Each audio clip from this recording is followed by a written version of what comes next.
Hello friends, family and other creatures of the sea, and welcome back to another high-level game of StarCraft 2. Today in the top right spawn in as the blue Zerg player playing for Team Kaizi Gaming, it is Solar. And in the bottom left as the red Terran playing for Psystorm Gaming, it is a Gumiho. Been watching a lot of Gumiho games recently. I like his style, I like his vibes, the way that he touches the keys, the way that he graces us with new build orders every single time. Usually going into mech, every now and then going into bio, especially in TVZ. I lately saw him do a build order, which we might see again. Yep, next SCV is queued up already. So the usual thing to do in this matchup is to open up with a 16 gas after the barracks immediately. Gumiho, however, has been going into an 18 gas opener. This allows him to mine more minerals early on into the game, and he'll get a faster command center. He'll open up with 3 marines from this barracks as well, and he'll go sniping overlords on the map, or at least he'll hope to snipe some overlords on the map. It's quite a cute build order. On top of that, he builds 1 extra SCV more than you'd usually do, so his orbital command is delayed by a bit. This allows him to afford the CC, the marine, and continuous SCV production while having a little less gas mining. Yeah, it's a great little build order that I've noticed lately out of him. I think I've seen him play it twice before now already. He's very fond of this. It makes it so difficult for the Zerg to get these overlords in good positions, and as a result, against Gumiho, a lot of Zerg players have been hiding their overlords in positions very far away from his main base. This sets him up in games where he doesn't open like this to actually kind of go unscouted for a long time. So not only is this a good build, but it also forces the Zerg to change their standard game, which means that Gumiho can perhaps abuse that in other ways in the future. Now we see the third SCV go down. Now the factory will be built with the SCV that built the depot as well. Really cool build order. Really cool build order. And a faster command center, let's not forget about that. So I think this is like a net gain of maybe 1 more SCV early on. The factory is delayed by a fair amount, but there's also the possibility of perhaps sniping an overlord with these marines, and it's very safe against early pulls. So overall, I really like the build order, is what I'm trying to say. Reactor goes down, second gas also on the way. This could go into a third gas for potential battle cruisers, could also stay on 2 gas for any type of Hellion Banshee type of play. So we see these marines getting kind of ballsy here, looking for overlords, and also looking for links, of course. They will find the links, or perhaps the links will find the marines. Sometimes it's difficult to say who the searching party is, you know, and that can change quickly, of course. With an upgrade like speed finishing, the tables can turn rather fast. Solar will spot the fact that a starport is going down. Now that's not a lot of information, but it's at least a little bit of information. The question is, will there be a fusion core and will there be a third gas? No, we're seeing a depot being thrown down. No third gas yet. Perhaps with this build order, because the second gas is so quick, it is not necessary to get a third gas. I am not entirely sure about that. I do know that Gumiho absolutely loves getting BCs, obviously. So, ooh, wow. Raven opener here out of Gumiho. Yeah, this is another reason why I really like watching, because he has a lot of different openers that can really go into anything. It's kind of crazy. Raven is kind of uncommon these days. We saw it be popular on maps like 2K Atmosphere for a bit. I remember there was a period in which Clem played it a lot on 2K Atmosphere. And often it does go into bio, but with a higher Hellion count. So the standard with starport units is you get 1 or 2 starport units, and then you get up to 8 Hellions, and you immediately try getting these barracks ASAP. But often with Ravens, we actually see, well, we saw Clem especially go up to 10, 12 Hellions. I think I saw Maru do it as well, 10, 12 Hellions. Funnily enough, Gumiho, a player that loves his Hellions usually, actually goes up to 6 Hellions. Single starport unit, 6 Hellions, double barracks as a follow-up. So it's a cool little switch up here. And he will be playing bio, which is also a cool little switch up. Raven's making its way across the map with 3 marines and 6 Hellions. So these 3 initial marines that were built, still seeing some use in this well, mid-game harassment phase. Well, kind of hitting the mid-game at this point, I guess. couple of these tumors are being taken out. Oh, very aggressive Hellion movement here. There weren't that many links in position. There is 25 links on the map, but a lot of these are on the other side, trying to go for a run-by. Luckily for Gumiho, this most likely will not work, as there are 2 Marines back here. 1 SCV will get taken out. No! Whoa, got saved, actually. Good save. Double gas is going down right now. Loving this opener here for Gumiho. Absolutely enjoying the crap out of this opener so far. Didn't really do any damage with it.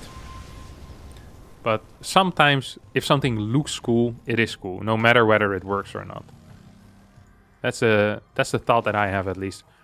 Double refineries will be thrown down here. 3rd command center will fly into position. Barracks 4 and 5 should go down soon as well, I believe. And then we'll see kind of what the plans are here for Gumiho. Is he going to go into an 8 Rex follow-up? Will he stay on 5 Rex for a bit longer? Will we see a second factory? I've known Gumiho as a player that is a huge fan of just building tanks, kind of sitting back, and going into that late game with Ghost when he plays Bio.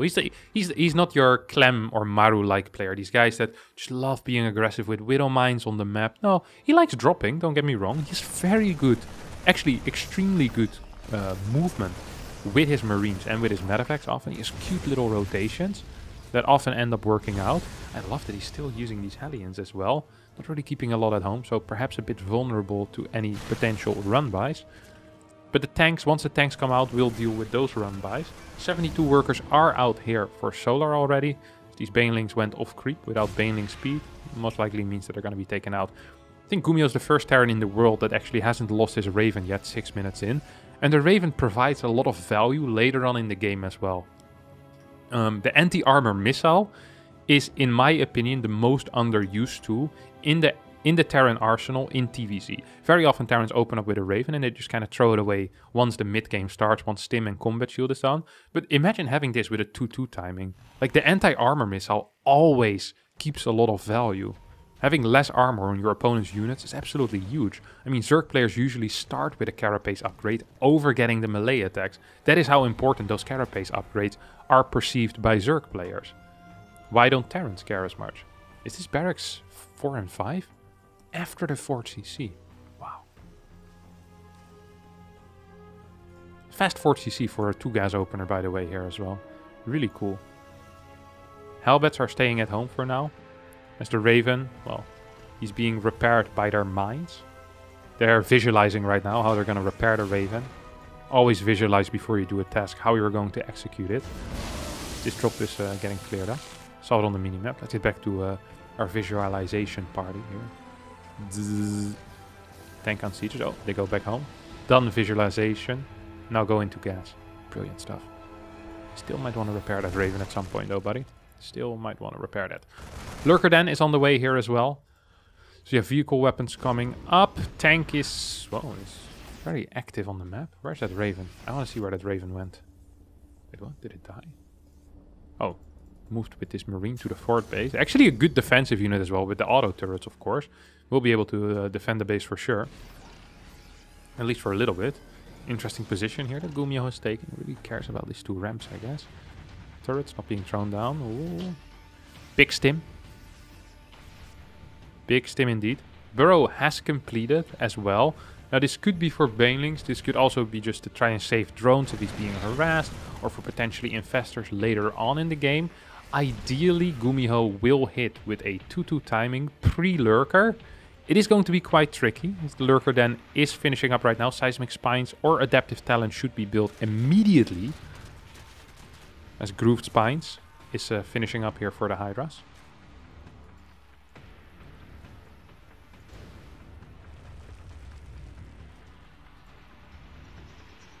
Double drop heading towards the main base. Triple Factory is the follow-up here. Is there a Ghost Academy yet? There is not. No Ghost Academy, but Triple Factory. So lots of tanks is going to be the answer. Vikings being produced to stop any potential Vipers as well from being too annoying. This double drop actually did relatively well there. Of course with 2-2, Marines are pretty freaking strong. Quick snipe on this Overlord. And a scan perhaps to take out a couple of tumors. Ooh, we'll take out every single tumor here. That was put down aggressively. All the Marines get picked up as well. So that was free damage there. Well, free. Had to spend some energy on it. Big run by being set up here. Huge run by being set up here. Is there enough tanks in position? I don't think there is. There are some Marines close by. No sensor tower here means that this is going to be spotted too late. There are backup command centers though. Oh, and this Marine is also going to end up spotting it. I think that if Gumiho responds swiftly, he should be capable of dealing with this. There's still a double drop here waiting to be used. Oh, this isn't even going to go in after it got spotted. Perhaps the correct call out of Solar. Gumiho was moving in position with tanks as well. It's kind of turned into a more passive game at this point. Gumiho still trying to drop. These two medevacts will get parasitic bombed and at least one of them will fall. Oh, actually parasitic bombed the incorrect medevac. But with the queen target fire and with the complete lack of micro, well, actually had the correct one. Yeah, both medevacs will fall and both drops will get cleaned up. Tanks in this position are dealing a fair amount of damage. Adrenal glands is close to completion as well. Solar not quite going into that lurker count though, and sticking with pure link Bane's going to try to kind of collapse on top of this position and will succeed in that. Two tanks get taken out immediately. Left side tank also in perhaps some trouble. Three tanks here in the middle of nowhere need to get picked up. Perhaps this base needs to lift as well. Raven gets sent back. Here comes the anti-armor missile dealing a lot of, well, not damage, but indirect damage. Removing a lot of armor here. Planetary might survive. It's going to be a very close call here. There's one SCV still repairing, two SCVs still repairing. 20 workers go down, but the push gets pushed back. A lot of workers did die though. Still 64 workers remaining here for the Korean Terran player. Has another orbital or potentially another orbital over here. I believe he expanded a bit too quick. He wants to take a fifth and a sixth at the same time. I believe that the priority often should be, before taking a sixth base, on increasing that orbital command count. Because let's be real, natural is still not even really mined out, third base isn't really mined out, fourth base isn't mined out, fifth base hasn't even started yet. What is the point of trying to saturate a sixth base at this point if you don't have the workers for it? Because your main and your natural are barely mined out. Like once your third base truly starts mining out in like a minute, 2 minutes from now, perhaps then we can start looking into a sixth base. But for now, I think getting up to like 7-8 orbitals definitely should have the priority. Cloak being researched as well. Triple tank production on the way. Still, 11 tanks already are out. Not a single lurker has been built, by the way, this game. I'd like to just point the attention to that. Another anti-armor missile hitting in a big, big way. This planetary, however, is not going to survive it as these Marines try to fight for their life, but not quite going to succeed. Solar's going to continue pushing into this position. I think that might be a mistake. Target fire wasn't too brilliant there on the Banelings, but they will die. Overall trades have been in favor of Gumiho, and this will actually end up going pretty well too. These Hydros get completely blasted. Left side base also being taken out. We have a quick burrow. Gumiho, however, spots it, and these two Vikings will once again make short work of these links. I'm not a huge fan of this counter-attack. I understand where it's coming from, but it seems ill-advised. Maybe you can take out one base with like a double or triple drop, like a right side base or a left side base. Moving on creep, even with this many tanks, I think is just slightly too dangerous. There's going to be 50 Banelings. Exactly. 68 links as well. There is still one Viper with a blinding cloud, can disable 2 tanks here. Here come the rest of the Banelings. Good pre-split though out of Gumiho. I have to admit it. These tanks aren't sieged yet.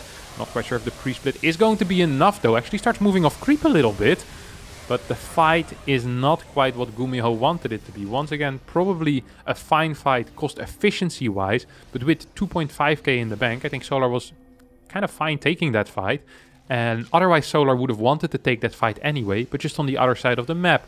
Right now Gumiho decided that he wanted to be the one in charge of the fight, but if you're fighting on creep, you're never really in charge. So you just gave Solar a fight that Solar wanted to take anyway, but with better conditions for Solar. Definitely was a mistake out of Gumiho. I don't think that was the correct call. Still has a strong sieged up position though, with 8 tanks. However, this also is a strong little attack here, with lots of links. Lurkers now moving forward. Banelings trying to connect with more Marines. Lurkers take out the first line of tanks. 4 tanks do remain. 3 tanks here in this fight. There's a big portion of bio just standing back behind this army. as Solar moves forward with the Lurkers. This right side base is potentially in some danger if the Lurkers can siege up, take out that turret, and maybe just send in some Banelings into this base to stop the repairing SCVs. Overseer gets taken out, Planetary gets blasted as well, and Solar will take out this base. And now I think that Gumiho can't do anything but attack after he cleans this up, if he will clean this up. I just think these Lurkers might just be able to win the game here. GG gets called, Solar wins this game here. On Hardwire, Gumiho not quite up to the task yet. Perhaps in the future though. Bioplay looking not up to par with his mech. GG gets called, and Solar takes the big fat dub. Cool little game. I hope you all enjoyed it. I sure did. Don't forget to hit the like button, subscribe to the channel, and hopefully I'll see all of you next time for a new video. Thanks so much for watching, and bye bye.